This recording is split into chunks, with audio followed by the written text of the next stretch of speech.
Hey, what's going on, internet and comic book lovers everywhere?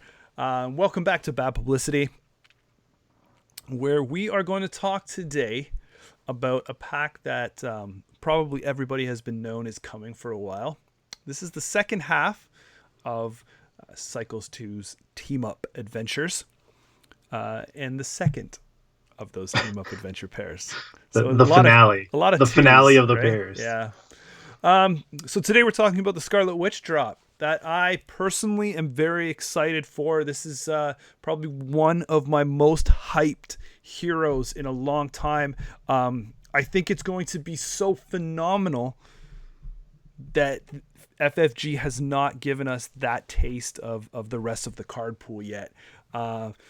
So this could be a very quick episode, or in true Bad Publicity fashion, we could get stuck on one little point and ramble for a good 30 to 40 minutes on it and then rush the rest of the stuff for time.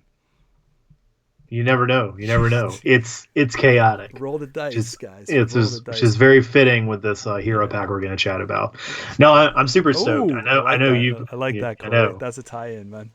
You've been. I know you've been waiting on this character since she was initially leaked. So it's been one that's really piqued your interest. I know you're excited to actually get in and chat about these cards. And it's cool to see the other half of the super powered siblings pair with her and Quicksilver. Yeah, and honestly, again, the design with this game has done to me so many times.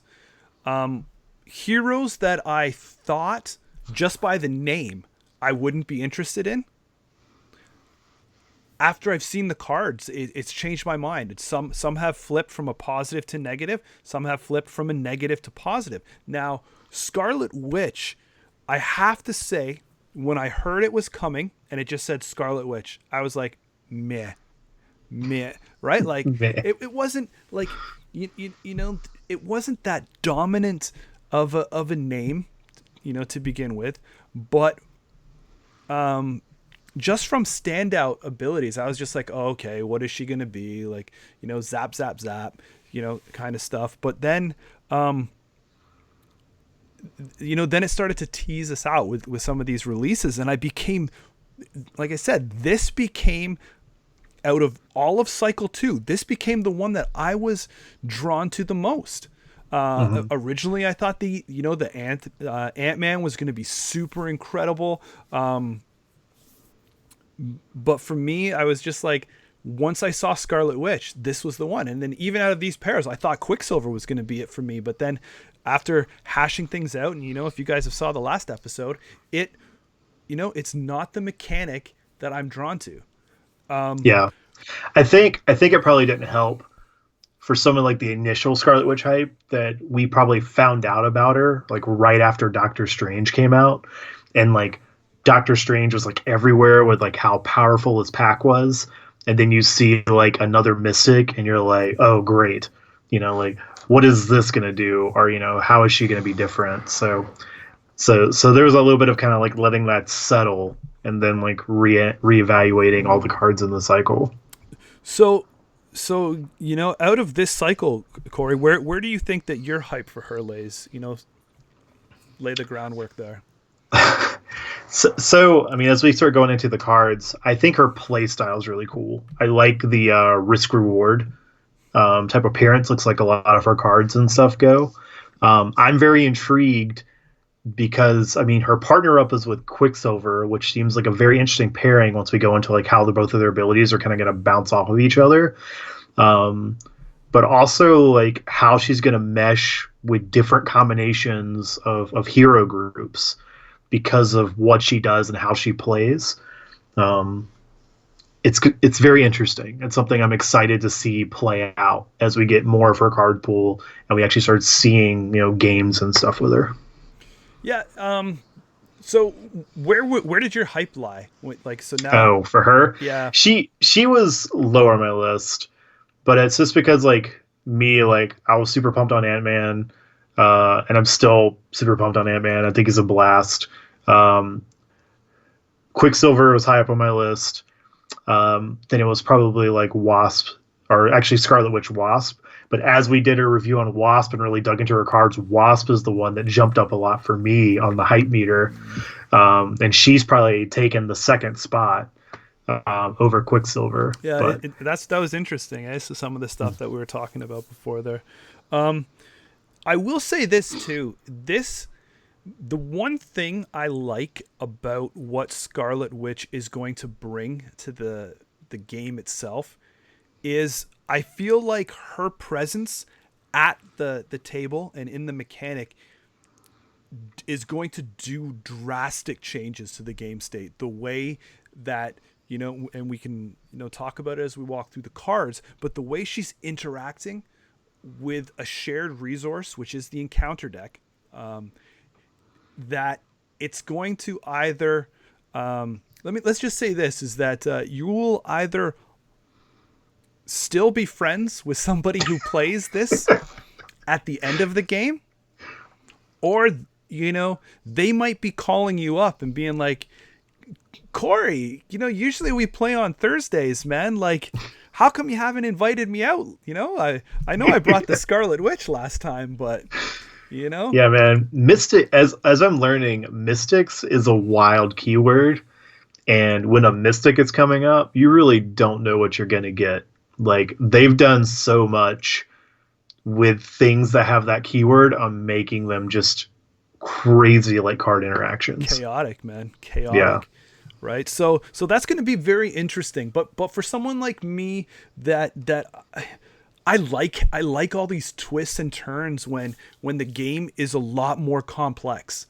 When it goes. Now, we haven't seen the full suite of cards yet again, so we don't know the adventures that it brings.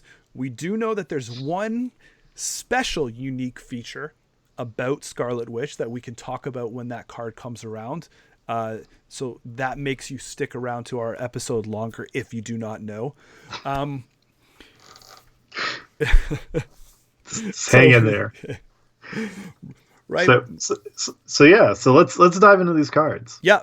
Let's make them stop. Let's stop making them wait. Let's go ahead and get into it. I was gonna say though first, before we go through this, that I think normally I'm not a Justice player, and she is paired with Justice. So I don't know. I'm gonna have to. Where I was going with that last point was I'm gonna have to see the rest of the card suite and to see where it balances out, because you might need the Justice to counter the effects of what's happening with that encounter card. But normally the first thing I do is I'm going to break this thing apart like an Oreo, right? And get rid of one half of it and then double stuff that Oreo with something good, right? So I don't know if I'm going to have to be tied to Justice or no inside Scarlet. I think it's a smart play because I think it's going to counteract a main component of her. It's kind of get a kid glove view into that a little bit, and you'll see as we start talking about the cards, kind of like where she ties in. So I understand why Justice is what they want to introduce you with, but she seems like she's going to have some interesting things to play also in other aspects. And that's the thing about it though too, is this is the last piece, is that I feel like it is a good pre-made build or pre-made partnership. Her chaos with the Justice to balance it out. I think it was a smart decision, but I also feel where cards and play style complement each other the best is when you embrace what they're trying to do.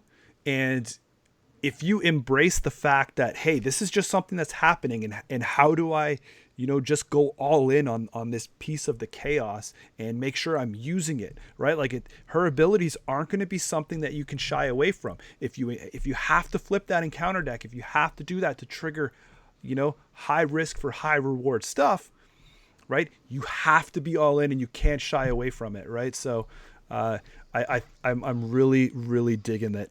Card number 1. All right. So we've got the alter ego coming up, which is Wanda Maximoff. She's got 3 recovery, She's a hand size 6, 10 hit points. Yes. No, she's a little tougher than her brother. Her brother. Ooh. All right, and she has the she's a wimpy. mystic keyword, and she has the same superpowered siblings ability. So you discard 2 cards from your hand, draw 2 cards, or draw 3 cards instead if Piotr Maximoff is in play. Limit once per round. So it's interesting that her and her brother have the same, ability on both of their alter ego sides. Yeah, that's kind of blah, right? Like, yeah, it's not as interesting as some like the other pair that we saw, but I guess this one, I think if you didn't watch her Quicksilver video, when we got to like the ordering chaos or the neutral that comes in, this is the pair I think that they really want to push, that you really want to try to play together, because their abilities together just seem so much better, so stronger. Jeez, that English is terrible, but but yeah, seems way more effective when you play them as a pair. While the other two we saw, like Wasp and Ant-Man, seem to be a lot more flexible, not necessarily having to play that way. yeah. So you're kind of looking at both sides of the coin. But I just say from a variety perspective, it does kind of suck a little bit, man. It does kind of sting a little, just a little bit. I mean, it's not like we're playing with a game that has like, this isn't like League of Legends where there's like 40,000 champions to choose from. Currently. League of Legends didn't start out that way. Yeah, but I'm just saying, right? Like when when your choices are small, I would very much have liked to see some differential there. Yeah, but maybe they wanted to balance it, because when we get to the other side, the text box gets a little larger. Yeah. So obviously, rinse and repeat on this. It's a good way to cycle through your cards. A good way to obviously the real power here is the 2 for 3. That's it. Yeah, if you get that trigger with her brother being in play, you're gaining cards, you're getting rid of chaff and stuff you don't need, things you can't afford, and you're hopefully replacing it with stuff that can allow you to kind of get your engine, get your base out faster and more effectively. Yeah. Ready? Yep. Let's do it. You got it, man, right there. The Scarlet Witch. So we've got 2 thwart, 1 attack, 2 defense. She gains the Avenger keyword while keeping Mystic. Her hand size drops to a 5 from a 6, but she, of course, stays 10 hit points. And her ability is Chaos Control. It is an interrupt. When boost icons on an encounter card would be counted, discard the top card of the encounter deck and count the number of boost icons on that card instead. Limit once per phase. So, like her brother, she also has a limit once per phase ability, but hers is pretty crazy. Because if you think about like when you're waiting, you're doing a flip, and then they come over and they hit that card and they rip like that 3 pip, and you're like, whoa, let's not do that. Instead, let's flip that next one, 0, 1, whatever, much better. So giving you that control over a little bit of control, or at least giving you like another attempt, is Chaos Control. Whoa, 1 pip? Yeah. Jameson, no, don't flip. That's right. We can do 0. We can do better. We can get it. I believe. Come on, guys. I didn't bring Scarlet Witch to the table for nothing. You guys not going to let me flip anything until I get 3s? This is why your Thursday group stopped calling. Why are you flipping to get more pips? Anyway, I want to play this on hard, guys. So yeah, I think the ability is cool. Because normally, right, in order to be able to manipulate that part of the deck, you kind of have to slide into a certain aspect. Well, now she kind of has this functionality just as herself, which means you can get some of this manipulation and play with different aspects outside of just like Justice, or really tune up like Justice to really manipulate in some of those decks. Yeah, and I think this is where it comes to where I'm, like I was saying, I think in any game, for me, especially in a card game, there's that element of randomness, and there's the element of excitement. And I think that even when you're watching a game, if you're watching Twitch, card games, if you're watching old competitive games by the side, there's that little bit of awesomeness and get up and cheer when you take that chance and you roll the dice and it comes through. And sometimes it can go the other way, right? There's that, hey, it didn't work out for us, but if you have a good group and you're ready for it, I think then you're like, okay, how do we dig out of this? Because I really think that this is going to be kind of make sure that you're playing this game, right? Like, so that's your hero power, and it's going to be interesting to see the chemistry at this table, right? Like I would feel really bad if somebody brought Scarlet Witch and they kept asking the whole table, hey guys, should we do this? Should we do this? Should we do this? Right? Like, and I'm like, man, like, you make the choice. Like, and it's your power. Yeah. And for me, right, I didn't bring Scarlet Witch just to negate, to have someone else negate my power, right? Like, and I've got this ability. Don't think I'm not just gonna do it every turn. My hands on the trigger. I'll flip cards in no time. But no, I just mean, like, obviously I'm not being like, I joke about it, right? But obviously there's times when our ideal, like, yeah, let's take the risk. We're in good board shape. Oh, we're not? Okay, let's dial back. But I just mean from example, like if you are, if it's right on the line, then I think that for me, sometimes I'm going to roll that dice more often than not, especially because of the level of difficulty that sometimes we play on, because of the, I know how I've built the encounter deck, what modular sets are in there and stuff like that. So this is going to differ, but it's one of those things that if you can't see yourself when, most of the time, choosing to flip and accept the consequences, I don't know if this deck is for you. Right? Yeah. And I think that's what it all boils down to right here, right now. Like, don't play this if you're negating the hero power all the time. Yeah. And it's important to note too, it's not just a card that impacts you. So, if you're playing like, a 3-4 player game, you can fire your ability off during flips during any of those players. So there is also a little bit of strategy based on like when you have to resolve your card, your attack, the scheme, and finding out, like who you need to be prepared to protect if a lot of pips and a lot of boost icons flip over on that card. So there also is some of that strategy of flexibility that can allow someone, maybe I don't have to defend this person because Scarlet Witch can protect them a little bit if from like the rare 3 boost icon, treachery card or whatever, or encounter card.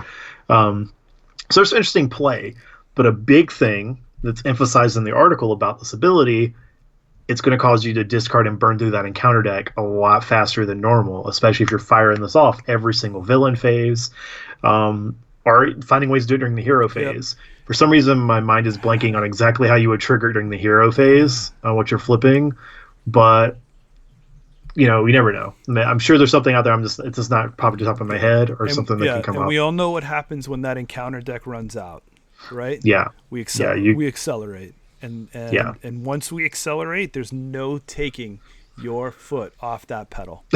That's right. It's just a truck going downhill, no brakes. Yeah. So I think, like I said, I think you have to look at this card and decide if this hero is for you. Yeah. And it says it all there. Ask yourself, will you flip? Do you feel lucky? Do you? Yeah. Well, and if the hero makes you a little nervous, you really need to look at this next card. And I think the next card is really going to let you know if this is the hero for you. Because if you read this card and like goosebumps run through you and you get super excited to play with something like this, sign yourself up. Scarlet Witch is the hero for you. But if you look at this next card and it makes you incredibly nervous, let me see that next card. Let me see it. Walk me through this one. I'm excited. All right. So we've got the Hex Bolt. What is the Hex Bolt? I'll tell you. Mm-hmm. It's a 2-cost event with a science icon. Spell, superpower. Super power. Superpower. Hero action. Discard the top 3 cards of the encounter deck. For each card discarded this way that has a boost icons equal to 0, deal 2 damage to an enemy. 1, remove 2 threat from a scheme. 2, draw 1 card. Or 3 plus, place a status card on a character.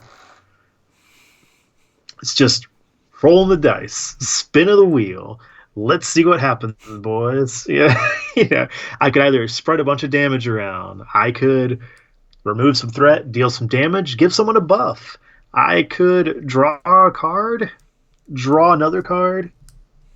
You just don't know. You just don't know. Yeah. Especially I think it's cool that with these mystics now we have somebody that's creating status cards, and then we have another character that can manipulate those status cards, right? So there could be some awesome team up abilities there too. Yeah, and man, remember I was just trying to think about what hero phase action you could use Scarlet Witch's ability on to redraw your encounter card. Well, turns out Hexbolt is one of those cards. So it's like it was one of those planned the whole time, Corey. You set yourself up. You're your own best wingman, dude. I know. It's a 3-man show. Me and 2 Corys. So this card is wild. This is a card that even if I'm not playing Scarlet Witch and the Scarlet Witch player at the table goes, we're playing Hexbolt. I've got my hands rubbing together. I'm excited. I'm locked into the top of that encounter deck, ready to see what's about to happen. I love this card from just a design and effect standpoint. Yeah, I'm intrigued to hear your thoughts, Jameson. How do you feel about the Hexbolt? Guy, I think this is marvelous. Again, I really, really love these cards. And we've seen them before, where you flip a card, and depending on what's on that card somewhere, some stat, some ability, some anything, something happens. That's to a I guess a good example degree. Is the original Hulk from the core set. Yep. It's probably the best example of when we first saw that effect. And I think that and that card got me excited, right? That had a little bit of negative damage, The deal and the damage, everybody. Yeah, no, or him just going away, or him just effect. Maybe piecing the word I'm out. looking for is effect. Even though that had a negative effect kind of attached to it, it was still really, really cool to play. And I think this card is really, really cool also. But again, you're seeing high risk, high reward. Now this is discard 3 cards, 3 encounter cards. Speeding that up. Yeah. We're speeding that deck up. Which could be cool from that perspective that, hey, also that's, maybe also those are 3 bad encounters that you did not want to hit. So, it could be cool, but obviously Scarlet Witch is putting you on the clock, right? This is not going to be a deck that I feel, and I've talked about this before, I'm not bringing this to a game night and been like, hey man, you never played this game before? Here's a Scarlet Witch deck. And then this player is probably just going to miff everything. Now, if you are just playing 100% for the laughs, for the jokes, and you have a player that embraces all that random. If you play heavy push your luck games and you have a friend that is doing that kind of stuff, this is probably the way to get them into Marvel Champions. If they are always, pushing their abilities in Clank, if there's if they're the last one out of that cave in Ink and Gold, if they have to draw again in Quaxaquelenberg, because can't resist. Yeah, you got to get back in your bag. There's no way I can draw that there's only one chip that can make me bust, and there's no way I can do it. Then this is probably the best card to get you in. Now the only sad thing is doesn't muck over their luck. They're mucking up the table because it's cooperative. But I'm just saying. So I love this card so much. Really great. for two costs. Yeah, as well. for two. Let's get down to the old school nitty gritty too, man. We're talking about it's a 2 cost event. Beautiful. Yeah. It's just, again, like, if you high roll, right? The fact that, like, if you flip like 2, 3 plus and then like draw a card, like hypotheticals, like status cards on characters is crazy, right? You could stun the villain when you need to. You could tough, someone who needs like a moment to kind of like recover. You've got so much flexibility with that trigger because it's any character and it's any status card. Yeah. And this only gets better as we get new status effects as the game progresses. So think about like what this could open up. It's just like when I'm playing with Corey and he's got that minion on him and he won't share his 6-pack of beer that he brought to the game night, and I just throw that tough status right on his minion. I'm like, yeah, there you go, man. There you go. And the minion has guard, so it's great. Just kidding. It's the best. Just kidding. It's the best effect. Don't do that. Don't do that. Yeah, so sweet. Yeah. So yeah, it looks like it's every thumb possible up for Hexbolt. Yeah, I don't think there's a bad, like, obviously there's going to be ones that like better situations that you want, but I don't think that there's going to be a time when you're not getting something cool out of this. I mean, ultimately, I feel like it's sad because, it's good in card games, but I feel like the worst thing you could probably do is draw one card. Yeah, it's true. So I wonder how much playtesting this has gone through. Because even to know that 2's probably where you're going to be, right? Yeah. So prepare to draw a lot of cards and be disappointed. Yeah, because even if you zero all 3, you just pay 2 to deal 6 damage. But it's like 6 damage you can spread out in increments of 2s. So you could even like 2 take away tough, then 2 and 2 again. Because interesting on the timing. But I would imagine you would do it one at a time, right? You would flip, trigger the action, flip, trigger the action.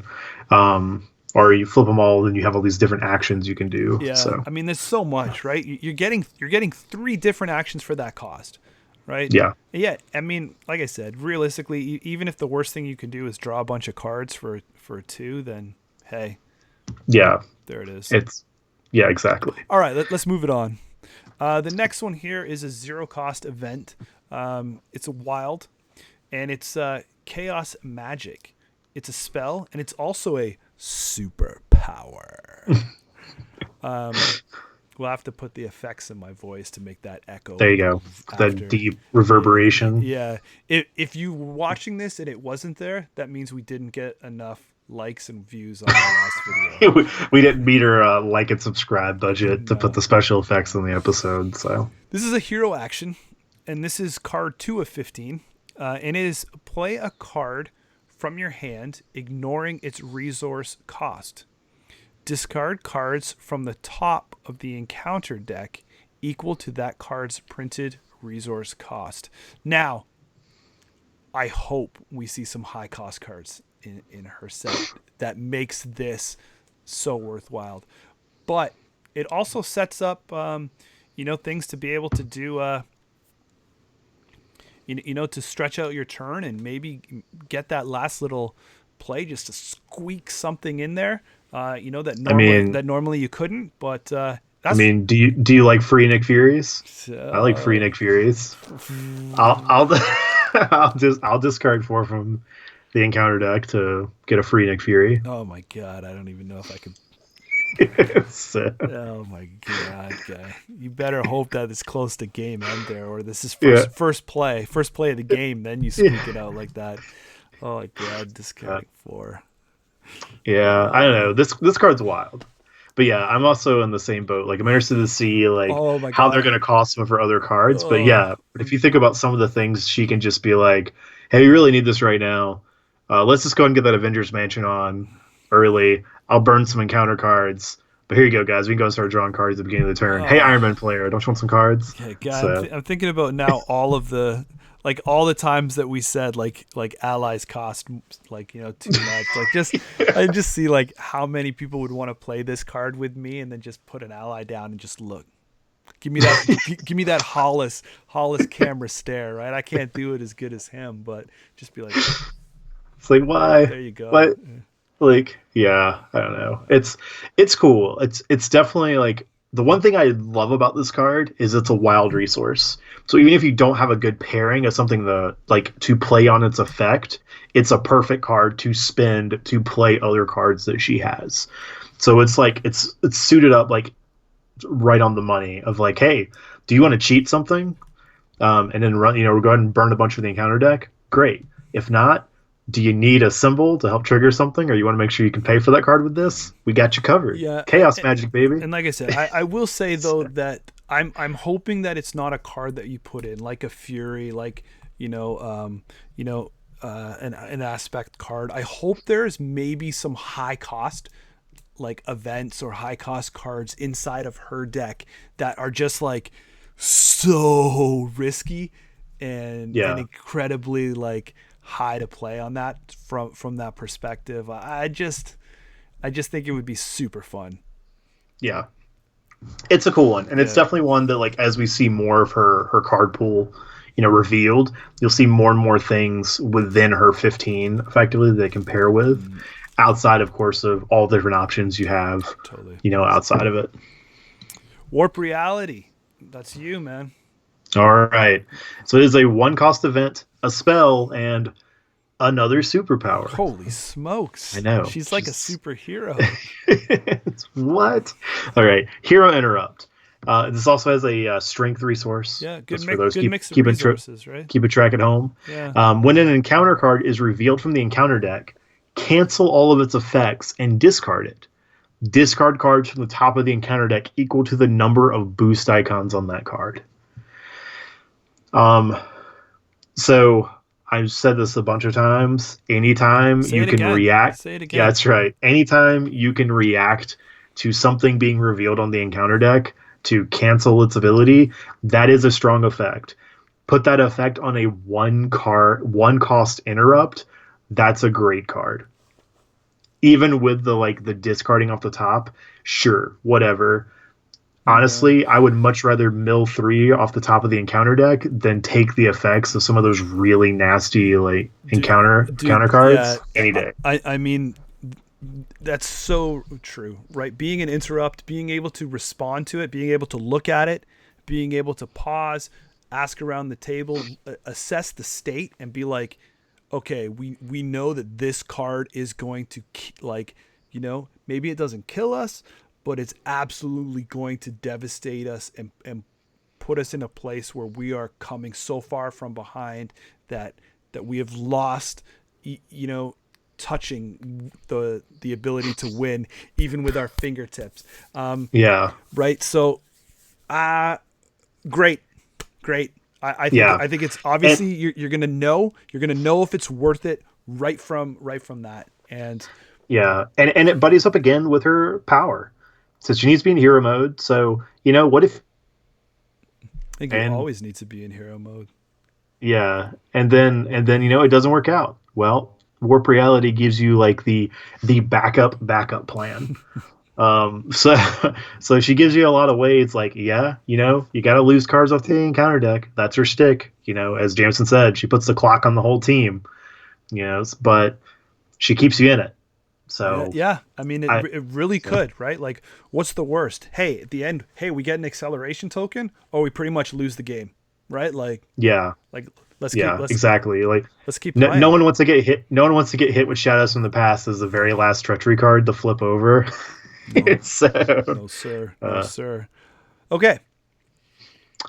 This basically takes us. Here's your part. Yeah, this takes us to the point where we thank you for sticking around. If you've only stuck around, or you fast forwarded to let me, to let us know, or to let what? Sure, I don't know. To let us let you know, what's so special about Scarlet Witch? Well, we've come to the obligation. Now, Scarlet Witch is the first hero to include 2 obligations. 2 copies of her obligation will be slotted in when you play her. That alone is really awesome. That is embracing the chaos that is Wanda Maximoff. Oh, that's right. So when you Olsen.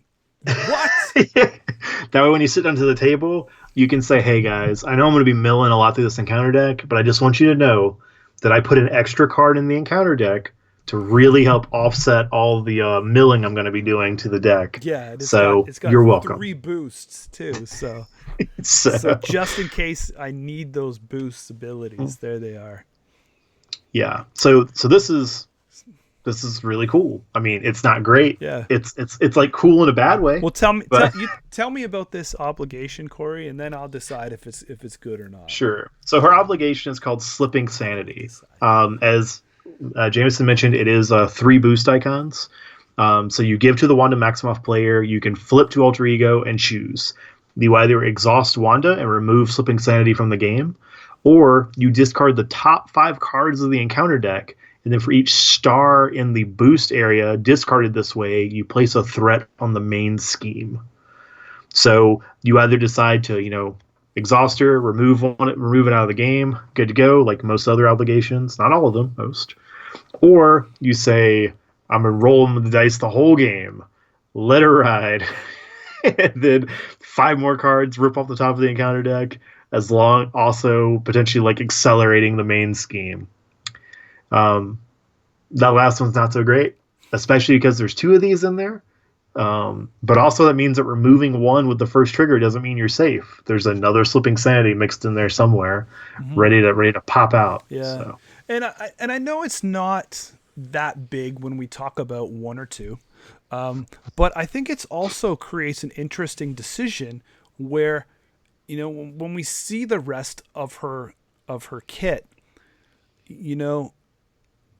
deciding if I need to remove this card from the game, because that then again is 1 less card that's going to be in the encounter deck for you to have to get through, right? Like, but you are adding in 2 3 boost icon cards into that deck, right? So, but I'm she's just showing up and she's just like, hey, let's put in some 3s. So yeah, I will admit, just saying it's something to think about, right? That's right. There is that decision point, especially if you don't need her. Like, I mean, she can perfectly be in positions where she can't react to it. But there could be moments where you're just like, you know what? We've got this main scheme dead to rights. We're not worried about it. Just go ahead and let them rip the cards. And that way, I can keep Wanda up and do something else with her. You never know. Like, it's not one that I feel like it's automatic. 90% of the time, you're probably just going to exhaust or remove it. But it is one that the effect, based on the board state, I could see there could be moments where the group will be like, let's let it ride. Yeah. The old Scarlet Witch playstyle is rubbed off on me. Let's just see what happens. See what happens, man. Yeah. So yeah, but it's neat. I think this is just the icing on the rest of the cake. That is a very great, and from what I'm seeing, first impressions here, impressions. From what I'm seeing, a very exciting, a very different, and a very good addition to this game. Yeah, I mean, perfect. I will especially commend a lot that there was definitely like a thought out theme and a play style and an idea they had when they were designing this, and the cards I've seen so far are really capturing that theme and that play style of the really powerful effects with unknown consequences for using them. Yeah. So I'm really liking it. And as we mentioned in the beginning, initial hype meter, she was kind of low on it, but as we're going through the cards and we're seeing these effects and things like that, she's like, oh, she looks really fun. She looks like someone that she's entertaining for everyone at the table because you just don't know entirely what's going to happen. Yep. Just right. just right. Just right. Sweet. Guys, thank you very much for hanging out with us as we walk through probably the least amount of cards that we've had in one of these impressions, and probably taking the longest to do it. Man, it has been fun to look at these Wanda Maximoff cards. If you think so too, probably subscribe, throw some comments down below. tell me which one of these second cycle decks that you have been the most excited for. Did they line up with our thoughts and our opinions? If they don't, vigorously defend it in those comments below. Yeah, exactly. Like, I always want to see what like you're most hyped about, and maybe like why does that hero really like connect with you? Is it like a playstyle preference? It's just like it's your favorite hero, reasons. Yeah. But it's always cool to like to interact and talk and then see, what really gels for you. What has you hyped coming in the next year?